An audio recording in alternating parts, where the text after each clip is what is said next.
Ito ang mainit na balita at trending ngayon sa mundo ng social media. Duterte, harapang sinupalpal ng mga attorney at Ronald Llamas nilantad ang kabulastugan ng mag-amang Duterte.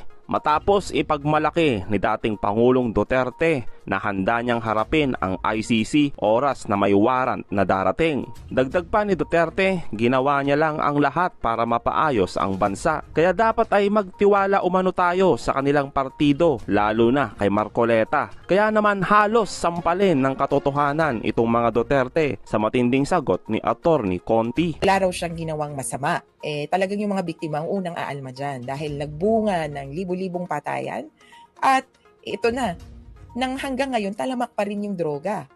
Noong sumalang pa dito sa Quadcom itong issue na ito, lumalabas pa na mukha o posibleng protector siya ng isang drug lord.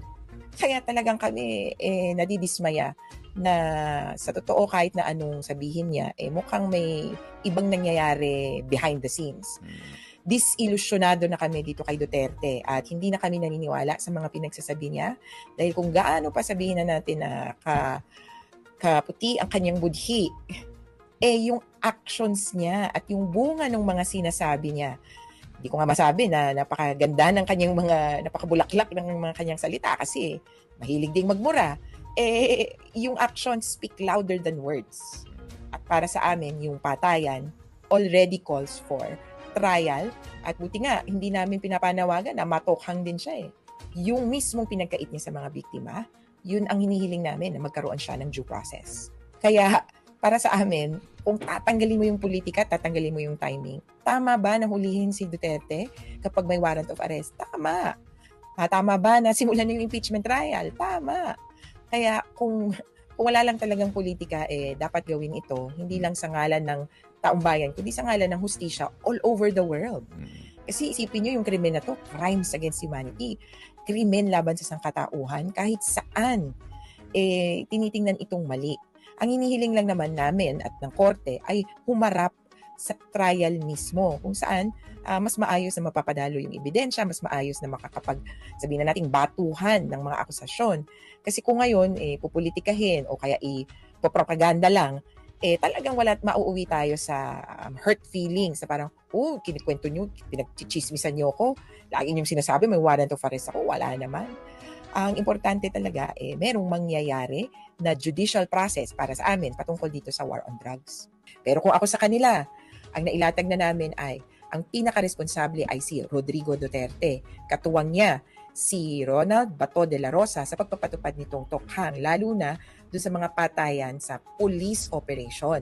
Meron ding nagkaroon ng impormasyon o ebidensya na nga, lalo na doon sa Quadcom, lumabas na si Edilberto Leonardo, na dating bahagi ng NAPOLCOM, ay kasangkapan para doon sa reward system. At dito sa reward system, dito mo na pwedeng ipasok o dito mo mapipin down yung mga ng vigilante, yung mga unknown perpetrators. Kasi may reward Kaya lumalaki yung itsura. May iba pang mga pangalang binigay, pero titingnan natin kung paano yung development nito. Isa pa palang pangalan ay yung kasunod ni Bato de la Rosa na Chief of Police. Matapos niya si Oscar Albayalde. Binunyag naman ni political analyst Ronald Llamas ang mga plano ni Duterte para iwasan ang pagka-aresto nito kahit pa lumapit sila sa Supreme Court o tuluyan silang magtago sa China, at nilantad niya din ang kayabangan at kaduwagan ng mga Duterte. Tingin ko si Digong will stay there for a while at habang i-explore nila yung mga legal at saka political remedies, mag-i-stay siya ron dahil hindi niya alam ano yung mangyayari. Pero kahit mag-file sila sa Supreme Court, ay nagsabi na yung Supreme Court last December 2021 unanimously na the ICC has jurisdiction, no? So kakainin ng Supreme Court yung sarili nilang unanimous decision last December 2021 kung babawiin nila yan. Kaya tingin ko medyo uphill kahit karamihan sa Supreme Court ay appointed ni Digong. Karamihan ng justices dyan ay appointed niya. Kaya maghihintay muna siya. Although meron ding small possibility na itaob na uli yung lamesa. Bigla siyang bumalik dito, tapos yung mag-create siya ng spectacle, napoposasan siya, pagdating huhulihin siya sa airport, and then yung matagal na nilang plano na trigger, can be this, no? Para sa isang uprising or mutiny. So that is also a distinct possibility. Bagaman ang tingin ko that is much lesser. No, yung possibility tingin ko na mas malaki ay they will wait out itong mga gagawin nilang mga legal and political remedies habang nag-iintay sila, kumakain sila sa Hong Kong na masarap na pagkain at sasama sa Disneyland. Lalo na, sabi ni Digong sa Quadcom last year, ay wala siyang pamasahe from Davao to Manila. Kaya ngayon, ang buong pamilya na lang niya ang pumunta sa Hong Kong. At sinabi rin ni Digong last year na kung magsaserve ng warrant sa kanya sa Davao, ay imamassacre niya yung ICC na magsaserve ng warrant, no? At maghaharakiri siya pagkatapos, no? Ang problema, baka nakalimutan niya na yung magsaserve ng warrant ay hindi naman ICC at saka Interpol na magpaparachute sa Davao. Ang magsaserve ng warrant ay yung Philippine National Police, mga Pilipino na miyembro ng Interpol. So yun ang kanyang imamassacre. May tendency mga Duterte to believe their own propaganda. The Duterte brand, the Duterte magic is also a bubble. Yung mga bullies kasi, no, matatapang sila sa harap ng weaker opponents. Diba? Pero pag meron silang katapat na as strong as them, medyo nag-hesitate sila. Kaya yun yung kanilang relasyon sa China eh. China is the bigger bully. Kaya hindi sila makaporma pagdating sa China. Pero pagdating ngayon sa mga may hirap na 35,000 na pinatay nila extrajudicially, tingin nila they can get away with it. At ang tingin nila, katulad ng speech na sa Hong Kong, ginagawa ko ito para sa kapayapaan. Actually, yung kapayapaan ng sementeryo ang ibig niya sabihin. Dahil ayaw din nila talaga na makita na nakakulong, nakaposas, di ba? Ayaw din nila nun eh. Parang si Sara Duterte, di ba? Yung kanyang press con, anong sabi niya? Correct. Ang message niya, cool lang ako. Cool lang ako. I'm not troubled by this impeachment. Pero after a few days, di ba, nagsampa sa Supreme Court ng kaso para itigil yung kanyang impeachment. Kala ko ba chill ka lang? No? Kala ko ba chill ka lang? Parang si Digong last year, anong sabi niya sa Quadcom? Ang tagal naman itong ICC. Sana bukas na. Naiinip na ako. O ngayon, nasan siya? Nasa Hong Kong, nagtatago. Nasa China, nagtatago. So, ibig sabihin, yung kanilang mystique, yung kanilang legend, yung kanilang propaganda is a hot air balloon na sumasabog na. Sinagot naman ni Attorney Claire ang matinding katanungan tungkol sa mag-amang Duterte. We get palace reaction sa latest statement po ni Vice President Sara Duterte na yung OVP daw po ay iniwan na raw po ng government. Ang buong gobyerno ay iniwanan na po ang OVP. Yan na naman po ang nais naman nilang iparating. Maging kaawa-awa ang OVP, maging kaawa-awa ang Vice President.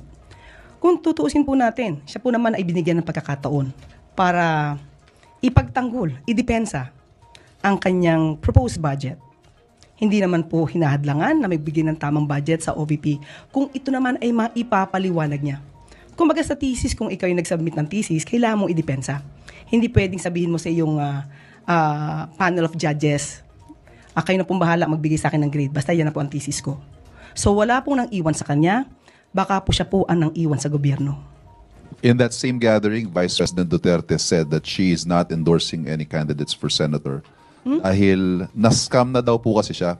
Nabudol na daw siya, apparently referring to the 2022 elections kung saan tumakbo sila ni Pangulong then candidate Ferdinand Marcos Jr., the platform of unity and transparency. Kaya ayaw na daw po niya kasi nabudol daw po siya, baka sabihin ng mga tao'y mabubudol na naman sila pag nag-endorse siya. Kung hindi po siya nag-endorso, bakit meron po tayong napapanood na campaign ads na kasama po niya at pinagmamalaki niya ang naging trabaho o performance kung mayroon man ni Senator Bato? Ano po ba ang maitatawag doon? Siya po ba nagsasabi ng katotohanan dahil meron po siyang in-endorse na kandidato? Pangalawa po, kung na-scam po siya ng unity, is it not the other way around? Hindi naman po siguro inakala din ng miyembro o ng mga miyembro ng unity team na mabilis magagastos ni VP Sara yung 125 million pesos na confidential funds in just 11 days. Hindi naman po siguro inisip nila yon at nagbigay ng tiwala sa kanya. Hindi rin po din siguro inisip ng unit team noon na siya may mga kakilalang assassin. At hindi rin po siguro inisip ng unit team noon na ang gustong continuation, kasi parang meron po sinabi na dapat may continuity. Pero hindi rin po papayag ang Pangulo na ituloy po yung sinasabing bloody tokhang at EJK. Maaaring isa po yung sa mga dahilan kung bakit inayawan din ni VP Sara. Dahil hindi po lahat ng ginawa ng dating administrasyon ay susundin ng pikit mata ng Pangulo. Former President Rodrigo Duterte flew to Hong Kong over the weekend, and some are making the connection that this could be in relation to the ICC arrest warrant. So, as seen in the case of Alice Go and former presidential spokesperson Harry Roque, may history yung government of high-profile personalities traveling outside of the country kung may issues. So, how is the government preparing for this if President Duterte should flee? Okay, as of now, we are not thinking nor contemplating about the president evading the law. So, maybe I could not answer as of the moment. It's kind of hypothetical. We cannot conclude that there is this propensity on the part of former President Duterte that he would escape, considering he was the one who asked for this. Bakit? Sinabi niya sa Quadcom hearing, handa siya harapin ang ICC. Pinamamadali nga niya yung ICC. Di ba sabi niya, hurry up. At ang sinabi pa niya, tomorrow, bukas na bukas din, kung gusto niyo mag-imbestiga. And if you will put me in prison, I will rather rot in jail. So, kaya po yung mga kababayan natin, dapat mag-relax dahil hiling po ito mismo ng dating Pangulong Duterte. Ito naman din po ang pakiusap natin kung mangyayari po ito. Yung mga tao, ang taong bayan, kung sino man yung mga supporters, makinig na lang po kayo kung ano yung sinasabi ng batas. Huwag na po tayong makialam kung inyo pong ang gagawin ay hindi naman po naaayon o labag sa batas ang inyong gagawin. Tingnan nyo na naman po kung ang pagsisilbi, halimbawa po magsisilbi ng warrant of arrest at lahat naman po ay ayon sa guidelines at ayon sa rules of law. Huwag na lang po sanang maging matigas ang ulo ng ibang taong bayan para pigilan to, katulad nung nangyari sa panahon po ng pag-aresto kay Pastor Kibuloy. He also asked OFWs from Hong Kong na mag-contribute daw ng something para itayo na lang siya ng monumento. Siguro po ang pagdedeklara ng isang tao na hero, dapat hindi po siya ang nagsasabi nun. Taong bayan ang magsasabi kung siya ay naging hero at paggawan siya ng monumento.